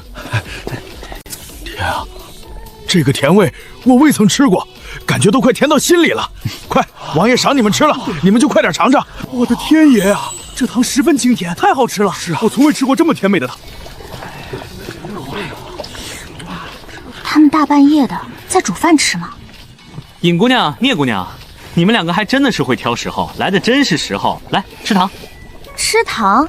吃糖为什么要这么神神叨叨的？这是糖？怎么还有这白色如此晶莹剔透的糖？这是用我们王爷的办法制出的雪花霜糖。尹小姐，你来尝尝。盼儿，小心。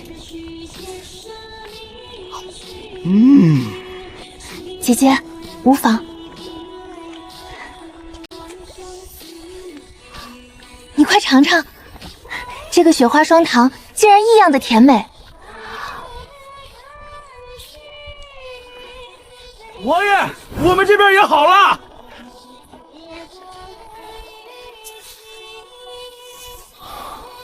果不其然，没有苦涩和杂质的味道，而是一股非常纯正的咸味。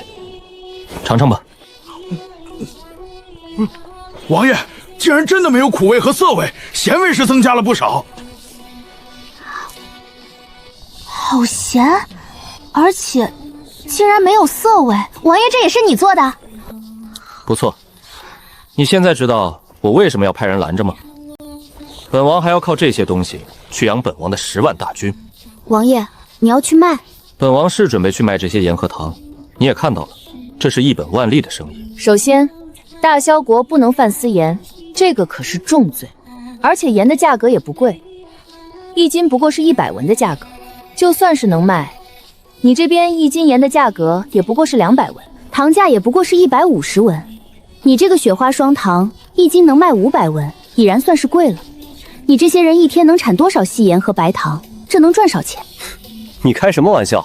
若是这么费劲，本王还这么折腾干嘛？这个精盐，本王打算10两银1斤，而这些雪花霜糖是50两1斤。而且，本王可不是贩卖私盐，本王是为了抗击突厥，筹集军费。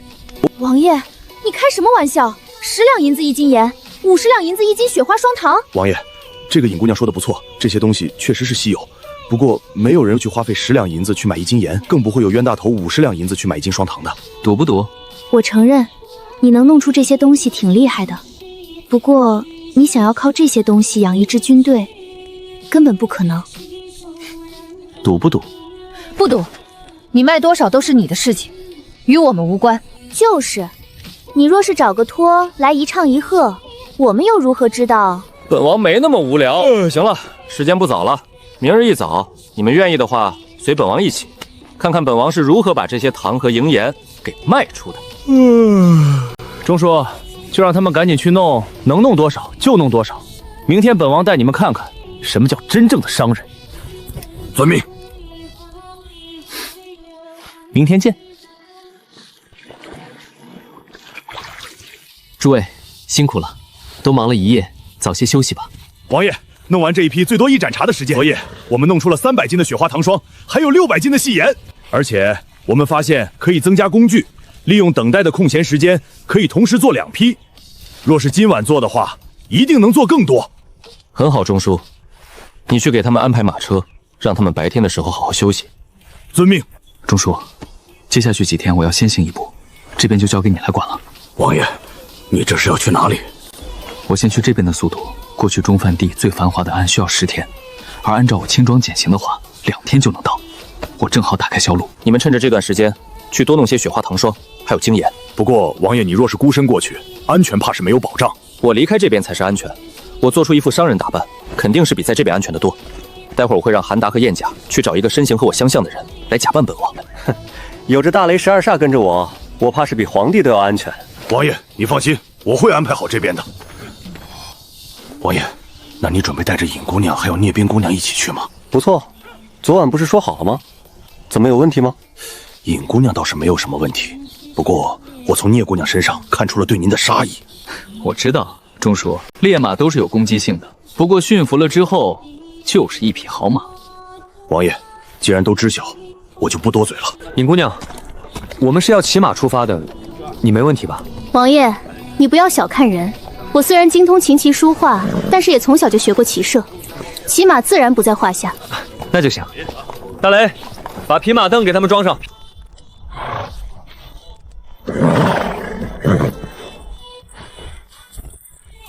你们可别掉队，出发！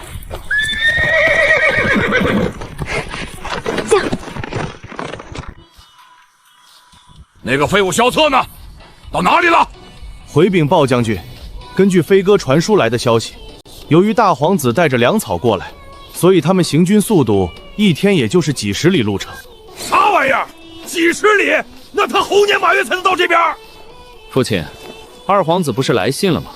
陛下给他的就是3000死丁，你莫不成还真的想要靠他的3000死丁来支援吧？哼，聪儿，你呀，啥时候能长点脑子？我是要那3000死囚吗？我是要一个人来背锅。你看看突厥人这个架势，若是真打过来，我们怎么抵挡得住呢？若是在萧策来之前，我们把漠北四郡丢了，这锅得我们背。但是倘若丢了那个废物4郡的锅，就给他了。鲍将军，其实也不用太担心，毕竟你和突厥的一些将军关系还不错，咱们可以跟着之前一样，跟着他们谈一谈嘛。他们那些突厥人，无非就是要一些钱，要一些粮。这次集结的人再多，不过就是想多要一些东西罢了。而且退一万步来说，突厥人不愿意来谈，真的攻打过来，鲍将军也不全是你的责任。陛下是让大皇子来干嘛的？是来犒军支援的。但是若是他故意拖延，到时候他也难辞其咎。你说的不错，不过最好的情况还是要和突厥去好好谈嘛。鲍将军，好消息，好消息！突厥人愿意和谈，愿意和谈。好，那就赶紧的好酒好菜都给备上，准备好好伺候突厥来的使臣。将军，这次不是他们过来，什么意思？他们请你过去谈。过去谈？父亲，那可不能去。若是他们把你扣在那边，拿着你威胁我们，那就糟了。寇军师，你的意见呢？将军，我的意见是，将军去一趟无妨。首先可以表示我们的诚意，而且鲍将军和阿史那首领的关系还算是不错。这次突厥国的部落全部都是阿史那首领组织起来的。现在的情况是，我们去，还有着一些转圜的余地，看看他们到底想干嘛，想要什么。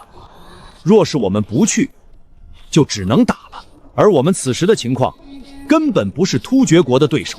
若是漠北4郡丢在我们手里，就算是可以甩锅给萧策那个废物，大将军你的将军之位怕是也坐不稳了。但是漠北4郡一失，中原腹地就再也没有屏障，这也是一大过瘾。朝中还是有着许多皇子对于大将军你虎视眈眈，一定会借机弹劾你。寇军师，这些道理我们也知道，但是谁知道突厥那些人会不会对于父亲不利？其实我认为阿史那可汗这次虽然是大张旗鼓，但是他们肯定也不是完全一致，否则早早的攻过来了。他们也想要用最少的损失来换取最大的利益。你说的不错，我和阿史那可汗的关系还算是不错的，主动去谈也未尝不可。去准备一些宝贝，还有美人，咱们去拜访一下阿史那首领。阿史那，我们知道你和鲍安的关系很不错，你这次把我们集结起来，说好了是去瓜分漠北4郡，到时候鲍安来了，你别又不打了。格萨，不错，但是若是能够不费一兵一卒，能够拿下漠北4郡，为什么不呢？我们每个突厥的勇士生命都是珍贵的，你觉得那个鲍安为什么会答应我们？因为我们有着整个大陆上最为强悍的骑兵。你就看好了吧，我让大家集结起来，主要的目的就是为了吓唬他们一下，达到我们的目的。